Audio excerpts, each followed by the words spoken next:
The world is seething in ethnic, religious, and ideological hatred.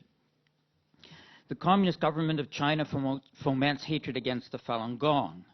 The Arab government of al-Bashir in Sudan inflicts mass killing and expulsion on the Darfuri Africans. Serbian nationalists, who were led by Milosevic, are being prosecuted in The Hague for crimes against Bosnian Muslims. The Hutu Interamwe of Rwanda are being tried in Arusha, Tanzania for genocide inflicted on the Tutsis. Cambodia is finally starting to prosecute those acting out a crazed Marxist ideology to slaughter their own population. Incitement to hatred and the need to act against it can be found everywhere.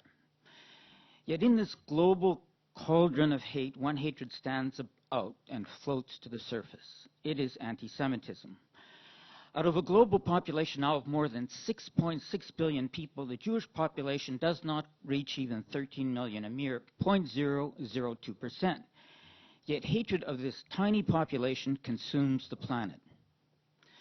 Hatred of Jews has always victimized the Jewish community, but before World War II, non-Jews were mostly left untouched.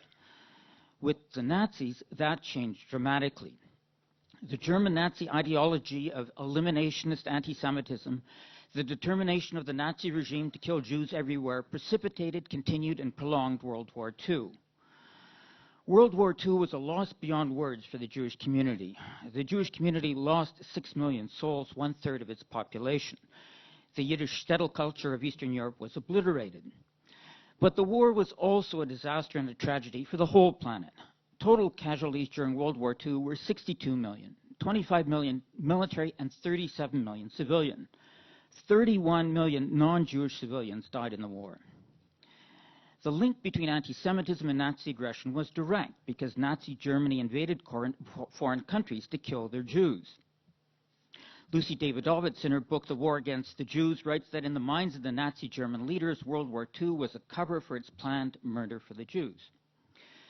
There was even a link between anti-Semitism and Japanese aggression, since the Japanese invasions in Asia were made possible by its tripartite pact with Italy and Germany, and the power vacuum created in Asia by German attacks on the Asian colonial powers, France, the Netherlands, and Britain.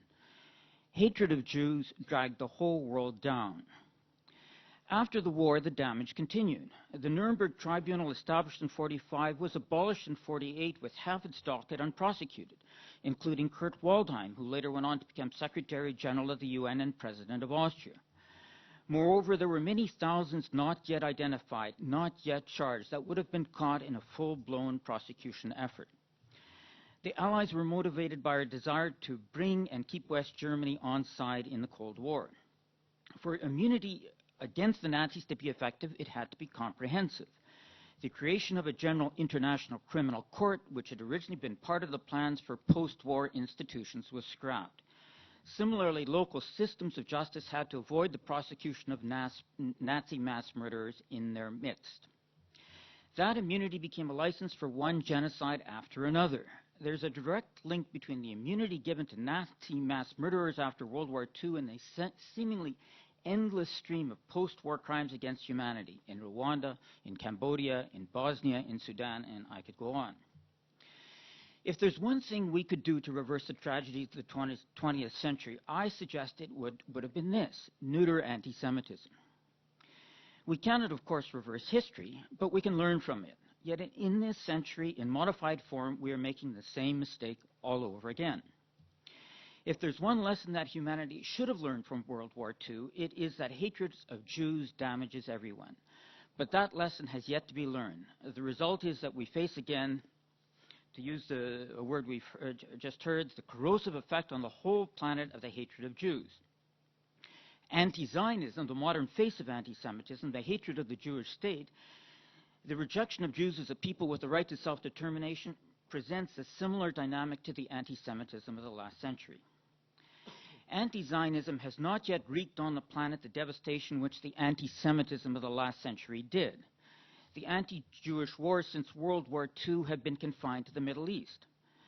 But anti-Zionism fans the fires of global terrorism, and Bayevsky has reminded us anti-Zionism was part of the cocktail mix which fueled the attack on the World Trade Center, the bombings of the London Underground, the attack on the Spanish subway system. Iranian anti-Zionism holds out the specter of nuclear Armageddon, the nuclear destruction of Israel towards which Iran is careening would wreak havoc and damage throughout the planet. Anti-Zionism is destroying international institutions, the United Nations and the International Court of Justice. They're being consumed in the flames of hatred against the Jews. Anti-Zionist partisans saw the biased, unfounded advisory opinion against the Israel security fence as a blow against the Jewish state. But for those who care about international justice, as Professor Halberstam has reminded us, the opinion was a blow against the court itself, a self-inflicted wound, destroying its credibility as an impartial arbiter. Anti-Zionism demolished the United Nations Human Rights Commission, one of the core UN institutions set out in the Charter, central to the dream of what the founders of the UN thought the UN should be. The Human Rights Commission became so obviously an Israel-bashing commission that its continued existence was unsustainable. The commission had such a focus on Israel that it seemed to be doing nothing else, and Anne Bayevsky's already talked to us about that. Human rights violators came to realize that they could avoid accountability by becoming members of the commission and then diverting commission attention away from their violations to Israel. Anti-Zionism became the weapon of choice for real violators to shield themselves against criticism.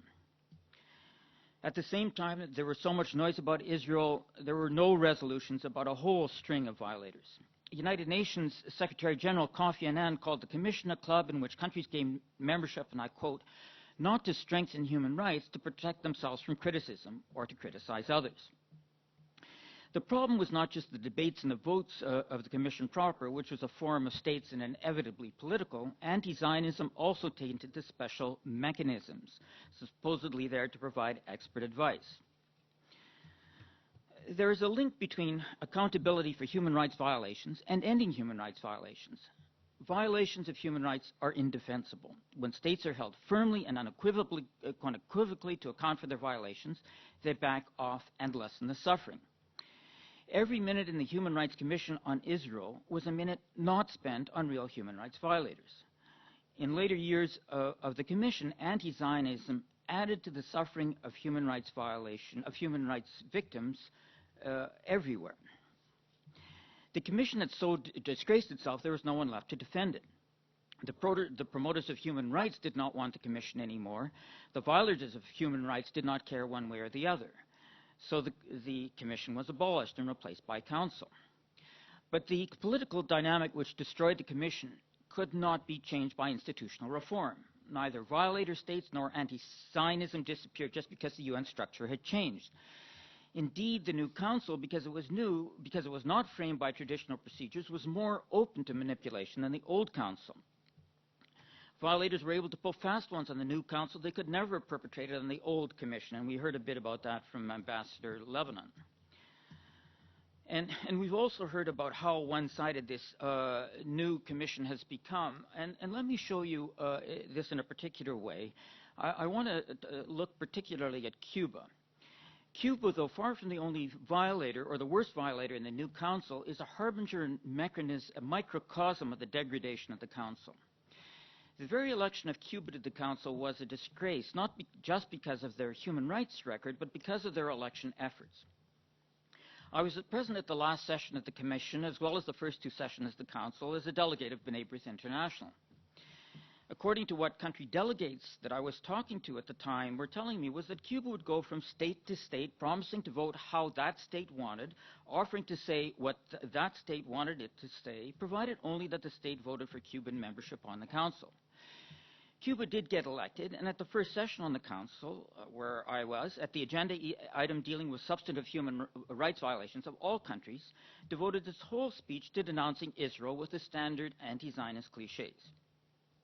The Cubans were so preoccupied with Israel they could not find even one word for the behavior of the United States, usually a favorite Cuban whipping boy. What was going on here was payback. Cuba had traded its way onto the Council with the 57 states and the votes of the Organization of the Islamic Conference. For the Organization of the Islamic Conference, what mattered, of course, was anti-Zionism. Cuban anti-Zionism did not end there. Whenever at the Council there was a vote to be cast or a speech to be made beating up on the Jewish state, Cuba was ready, willing, and able.